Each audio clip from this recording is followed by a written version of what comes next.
Or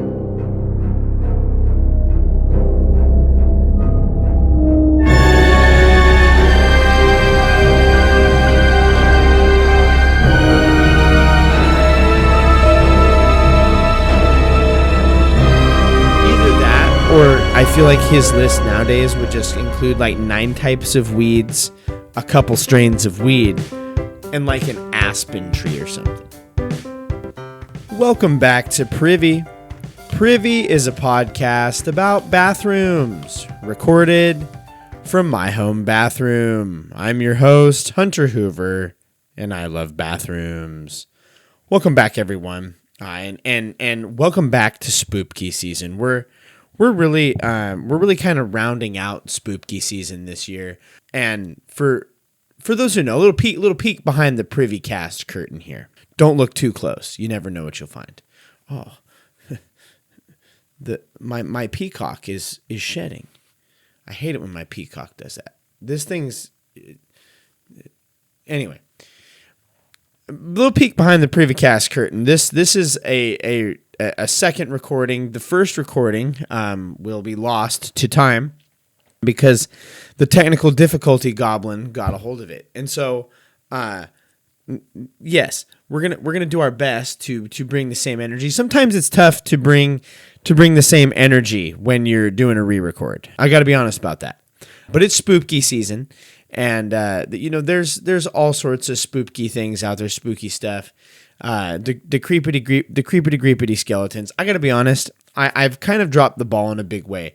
For those who don't know, this time of year it's spooky season, but it's also twist season, justice for the twist, wherein I launch my campaign to drive people kind of annoyed, but mostly just to levy a grievance against the song, the quote unquote, the Monster Mash, the song colloquially known by the culture as the Monster Mash. Now, those with a keen ear will know that in the song The Monster Mash, the Crypt Keeper wakes up and he asks whatever happened to my Transylvania twist, to which they all say it's now the Mash.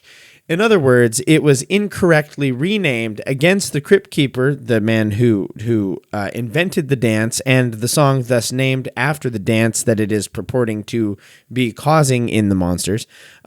He had no say in his song and dance being renamed, and thus it is kind of stolen intellectual property if you really think about it.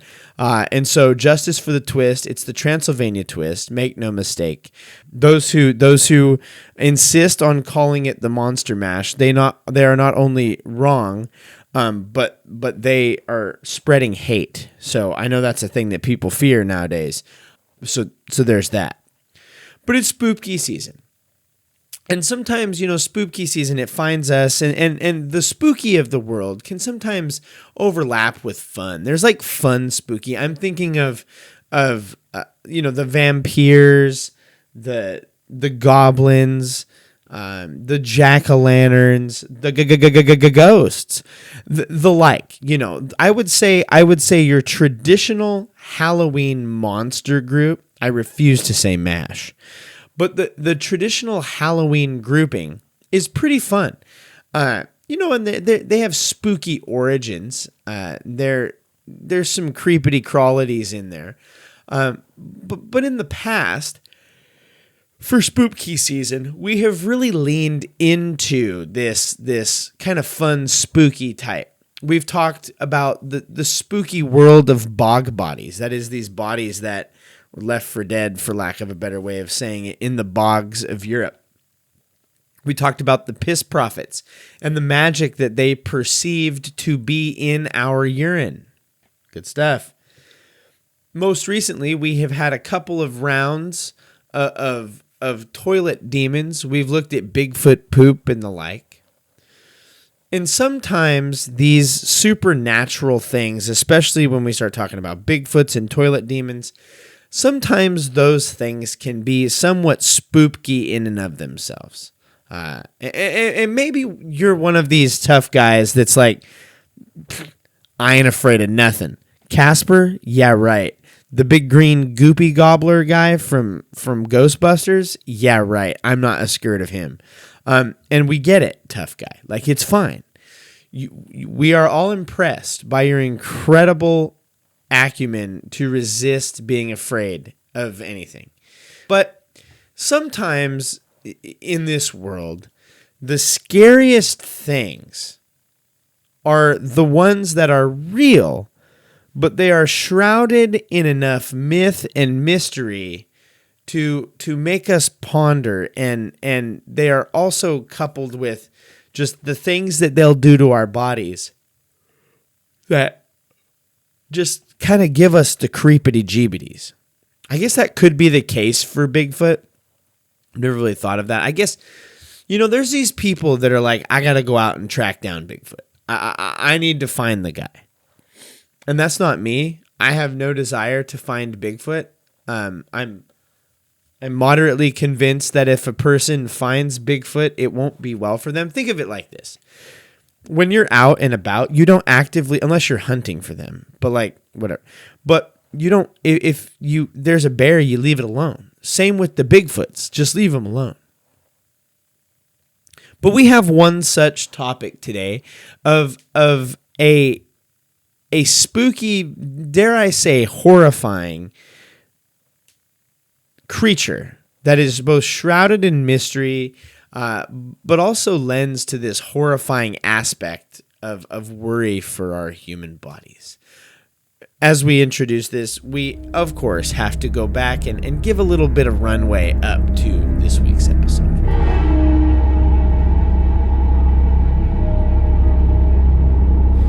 In 1700s Germany, coming out of the scientific revolution of the 15 and 1600s, German apothecary and pharmacist Ernst Wilhelm Martius, I don't know, came on the scene. And in doing so, just confirming the idea of natural medicine as an apothecary, he set up a botanical society in Regensburg, Germany. Plant scientists. The scientific revolution is going well when you're just trying to figure out all the science you can get from all the very good plants. Ernst had a son just before the turn of the century named Carl. And like his dad, Carl went on to study botany in Erlangen. Carl earned a PhD, and as a thesis paper, he published a catalog of the plants that could be found in the university's garden. Now, I know this is not what he did, but in my brain, when I hear that Carl, as his thesis paper, published a list of the plants in the university garden, I just have in my brain this idea that he just published like a blank list. Like if this was done today, if somebody today was like, you know what, for my senior thesis, for my big paper, I'm going to publish all of the plants in the garden. And then as they look out at the concrete hellscape, they realize, and I'm done. Either that, or I feel like his list nowadays would just include like 9 types of weeds, a couple strains of weed, and like an aspen tree or something. And you can tell it's an aspen, by the way, because of the way it is. That's how you know. But yeah, for his thesis paper, he published a list of the university's plants. It's pretty neat. I'm sure that he included a lot of scientific information, maybe some descriptions, maybe some discoveries that he had made after he studied these plants. But from this point, after earning his thesis for publishing a list of plants, he went on and gained the attention of more important people in the area of Germany as it relates to botany and other plant science. Carl graduated from the university in 1814. Just 3 years after graduating, the King of Bavaria sent him and colleague Johann Baptist von Spix on an explorative expedition to Brazil and the Amazonian rainforest. So Carl and Johann and their group of travelers, they said the cat dang peacock is just not agreeing with me. King Peacock needs to chill out. But they set out for Brazil. And I got to note, when I think of Germany, I don't think of many like explorative expeditions to Brazil, but apparently this was a thing. Like apparently Germany was regularly getting out there and doing the explorative. I don't know. I always would have thought like Spain or Portugal, also known as Sportugal. I would have thought that they would have got a hand in the ball, and they probably did, but apparently Germany was way up in the mix here.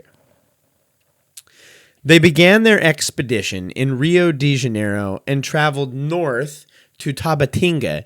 And while they did so, they traveled along the Amazon River, and they explored many of the hooks and little tributaries that the Amazon River took as it cut north. There's lots of plants out there, like lots of plants. The Amazon rainforest is literally slam full of plants, chock full of them. It makes Carl's university garden just look like a mud puddle. Do you know what I mean? But while exploring the Amazon rainforest would probably be spooky enough, like keep in mind this is early 1800s. Electricity not on the scene. And you know, when you're out camping, when you're out in the middle of nowhere in the dark, it's creepy. It's spookity doogity. And it'd be spooky enough. And these expeditions were not for the faint of heart. Carl, Johann, and their group had a 3-year journey through the region of South America, Brazil, particularly in the Amazon River region. And upon returning from Brazil and South America, they would publish their works. Carl wrote about many bushes and plants and flowers that he found in the region as he traveled. But as he traveled throughout the region, he also gained a lot of information via some of the animals. Likewise, as he met natives and locals throughout the area, he talked to many of them to gain information from the culture and learn about the societies that lived along the Amazon River. In this way, Carl, Johann, and their group learned many things about all sorts of different aspects of Brazilian life, the Amazon, the region, the animals, and they learned all sorts of things in this way. And one of the things that they learned about was a creature called the Candiru.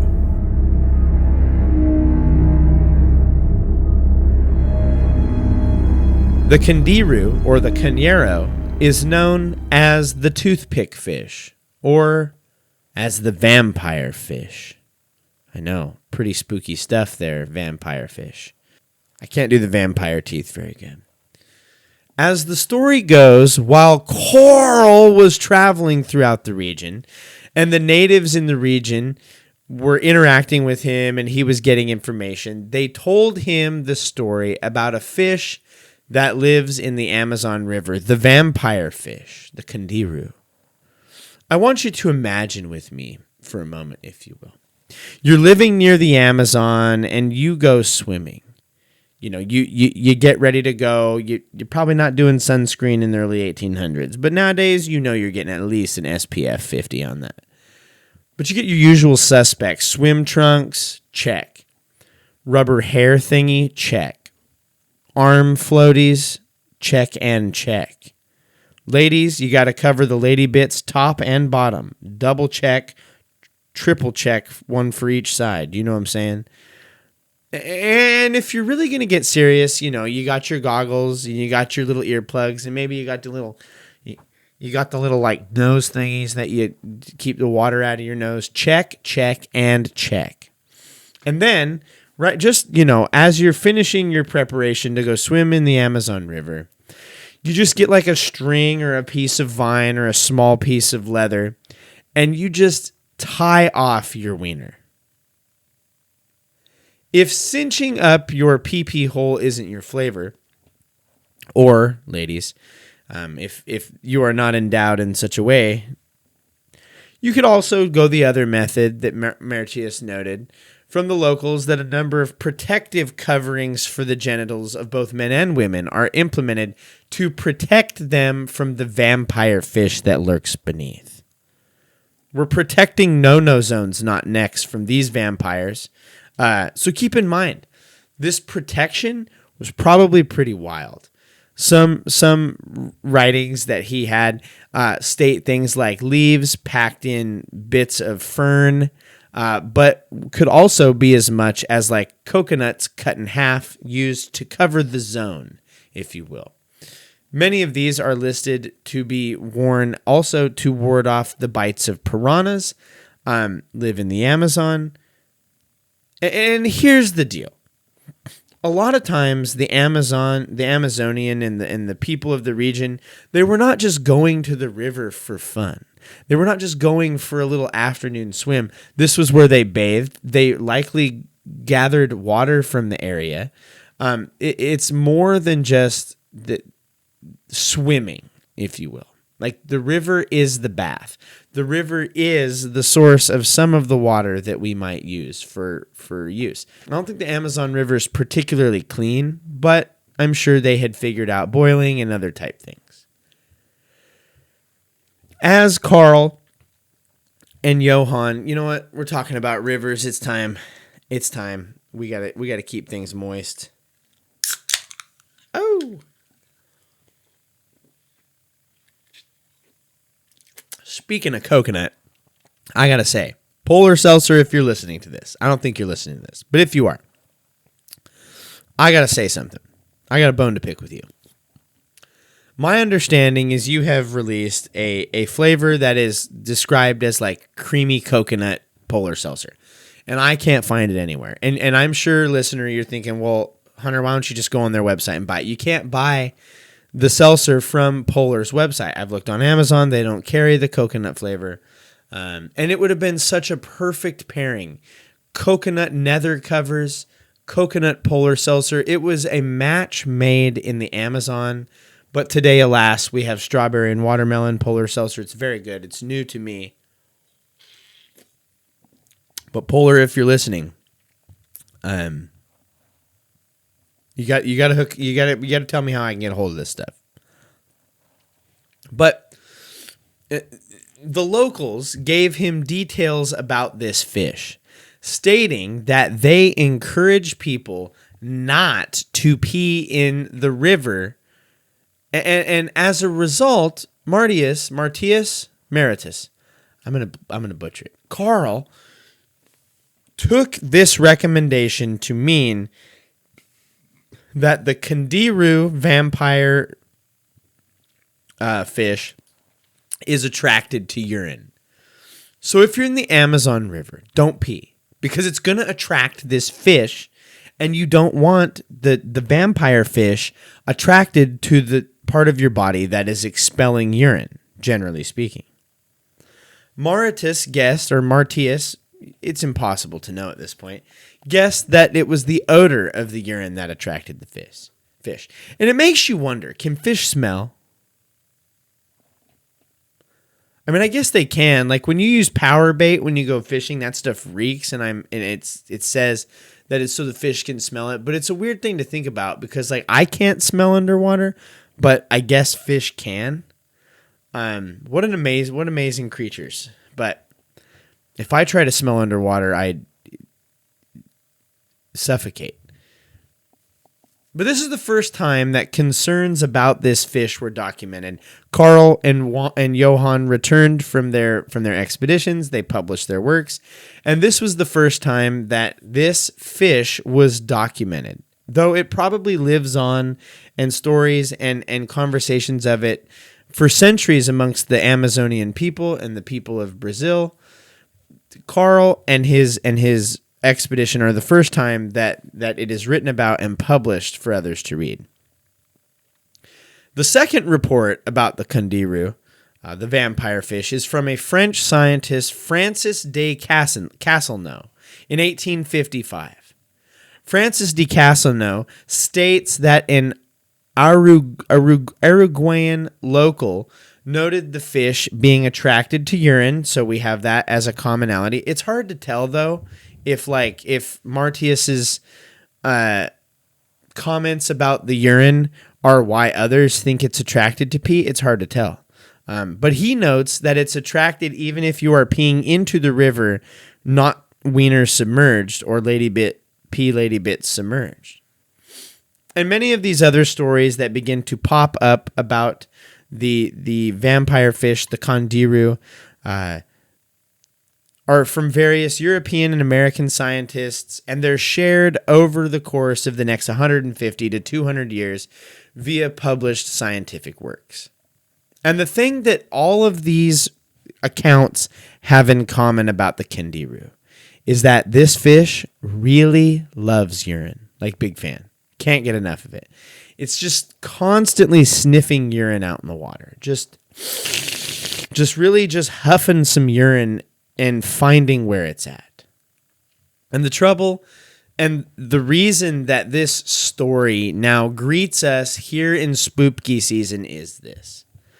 The fish's anatomy, coupled with how it is alleged to interact with humans in and out of the water, is very troubling, dare I say horrifying.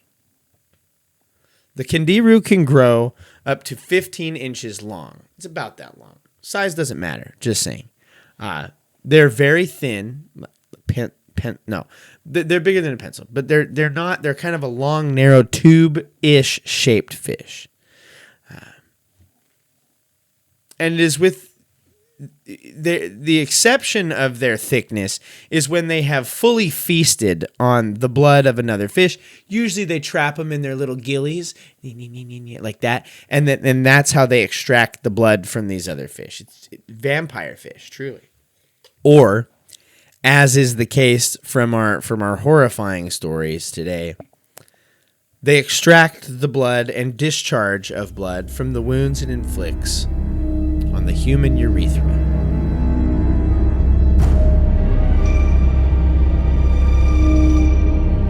The most recent report we have of the Condiru getting stuck in a urethra is a man in Itacoatira, who knows, Brazil. It's impossible to know the name of places.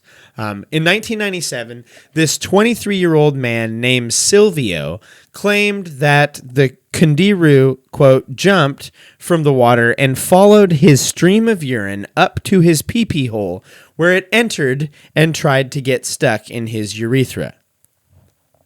So it jumped out of the water. He was thigh deep, according to the report, and the fish exited the water to do this and lodged itself in his wiener hole. The spines on the back of the fish, much like a fish hook where it goes in and then it cannot be pulled out because of the hook, the way it is hooked. The spines on the back of the vampire fish, the Condiru, get stuck in the urethral canal after it's entered. To just pull it out is going to, for lack of a better way, and though frustrating to say, rip things. And my understanding and my experience is this. As a man with a urethra, and really anybody with one, is you want to keep the ripping in that area of the body to a minimum. Like, when it comes to pretty much any part of the human body, you want almost no ripping, but especially the interior canals of your nether region. Like, no ripping is the perfect amount of ripping. Silvio's story ends with Silvio going to the doctor where he underwent a 2-hour surgery to remove this fish from his wiener. It gives an entirely different meaning to the term fish stick. Fish stick. Settle down. The report claims that once inside his urethra, the Condiru ate a hole through the ventricle wall and burrowed its way into the scrotum. Good, dear Lord have mercy. How are we doing? Like, have we entered Saw-level vampire fish non-through nutsack yet? Like, it's just truly terrible.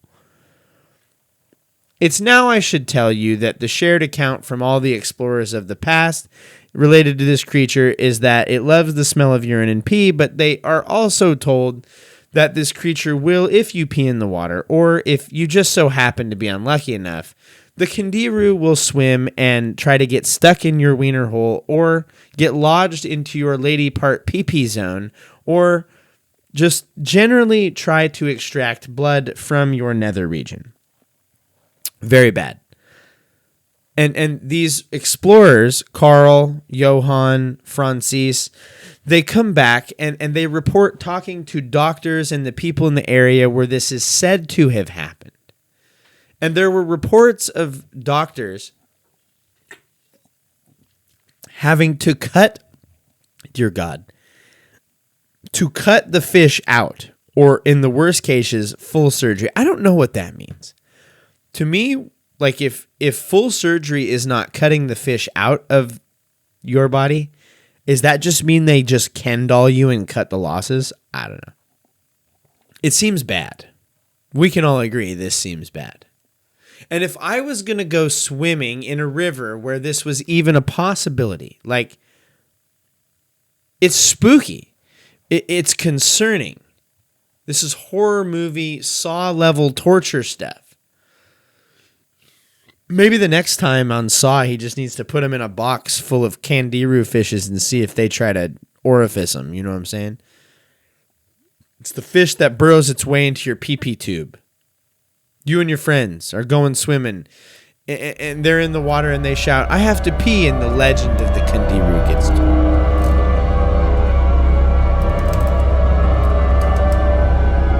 Once upon a time, there was a small Brazilian boy who went to the river with his older brothers. They would go to the river for lots of things: wash their clothes, get water, bathe. But sometimes it was nice to go to the river for an afternoon play with the older brothers. They've been to this river countless times. It's where they swam. It's where they played. One day, the boys playing in the water were playing a game, and as they were doing so, one of the older brothers looks over, and they see the younger brother making what is, for lack of a better way of describing it, the little kid now taking a pee face. The brother paused, and the older brother's frustrated that they share this river with this little brother, tried to move away in frustration, knowing that his pee stream has moved downstream to where they are. One day, like so many other days before, the small Brazilian boy and his brothers go to the river to play. And as they're playing, they're cutting up, they're splashing, they're flopping around. They've got their coconut nut garments on. And one of the brothers looks over and he sees that the little brother has paused. And the brother says, "Hey, whoa. You have to pee? You have to get out of the river if you're going to pee." And the younger brother, not understanding why, asks, "For what? I peed in the river so many times before and nothing bad's happened. You just don't want to deal with it. You just don't want my pee in the river." The older brother, you can just imagine, says, "You know the Candiru. If you pee in the water, it's going to smell your pee and it's going to come and vampire the blood out of the inside of your pee-pee hole." Scared for the care of his urethra, the younger brother was careful not to do so, exited the water to do his business. Now, do I know that this is how the myth of the Candiru vampire fish spread? I do not. But we can see it, right? We can see how a story like this gets propagated amongst the people. What we do know is fluid physics, personal accounts, and lab tests have disproven much of the Candiru myth. First, the Candiru is not attracted to urine. This has been almost unequivocally proven in a lab. It does drink or feed on blood, so that's fun. It's got that going for it. As far as vampires go, it technically still checks the box of loving to drink your blood.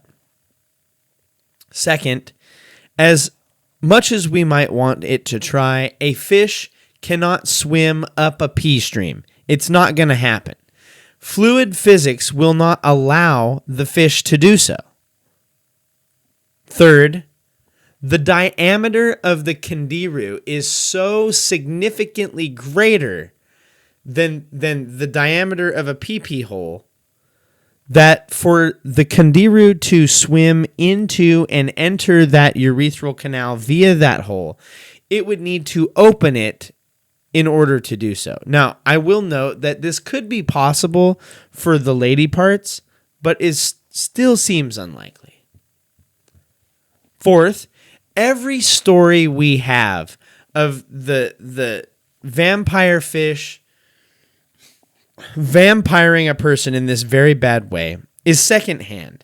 And the one modern account we have about Stevio, or whatever his head was, from the 1990s, has much data disproving that it leaves those reading it seriously doubting the truth of the claim. The story, as it is, Silvio is his name. Silvio's story seems a little more larger than life. Last, the myth of the Candiru is just kind of counterintuitive. While the fish exists, it doesn't make sense how it's going to swim into my wiener hole. But here's what I'm saying. We can imagine and we can see how this story came about. For a group of native Brazilians, you can see why they reported to the European explorers as they came through the area. This is the river we wash in. This is the river we do our laundry in and we get our water from. This is the river we play in. And we don't want these rando Europeans peeing in our river. Tell them the story of the Candiru caught in the wiener cavity. That'll spook them. That'll horrify them enough to keep them from peeing in my river. The fact that these Europeans took this myth, took this story, and wrote it down as scientific fact in the, quote, scientific revolution, and brought it back to Europe where the legend of the vampire fish and the Candiru was spread not only in the European continent, but into the American people and zeitgeist, is a wonderful, wonderful fact that serves as a scientific prank and as a horrifying spooky season story. It circled all the way back, and the myth became accepted understanding. That is, until American marine biologist Stephen Spott decided he was going to get to the bottom of the Candiru story. He did the work, and he figured it out. It's a fish. Yes, it does consume or parasite the blood of other fish or organisms that it traps in its gills while in the water. But the idea that this fish is going to get lodged in your urethral canal, in your zone, is unfounded. In fact, in concluding his writings, Stephen Spott wrote, quote, "The odds of a person submerged in a stream where the Candiru live being attacked, meaning the Candiru gets lodged in your pee-pee hole." That was my editorial on that. He did not write Stephen Spott did not write pee-pee hole. That was my addition. Here are about the same as being struck by lightning while simultaneously being eaten by a shark. Not great odds. Not great odds, I'll admit. But in the words of Lloyd Christmas, so you're saying there's a chance. And here's the thing. The world is weird. What lives in the back of our brain is likely a smaller version of the... Is there possibly a smaller version of the Candiru who could accomplish this human cavity excavating feat? Much like Bigfoot, which I think is more proven than the Candiru wienerfish, the possibility of this, the fact that there is even multiple times that this has been said, might be enough to keep us afraid. And while you will likely never succumb to the fate of the Candiru, we here in America, if you're listening to us from Brazil or the Amazon, hello. I don't know how you came to hear this show, but thank you for listening. But if I'm ever in the Amazon, I don't think I'm going to risk blasting my stream straight into the river. I'm going to keep it kosher. No sense in tempting fate with the vampire fish.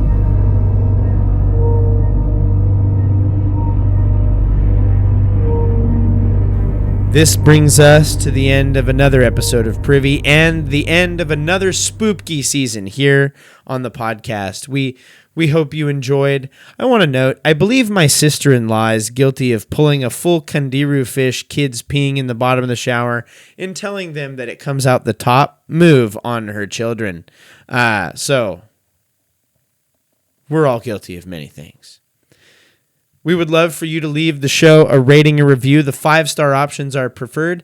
It helps people find the show. Share the show with a friend online. You can share it direct to social media. Text it to somebody, cold text to somebody.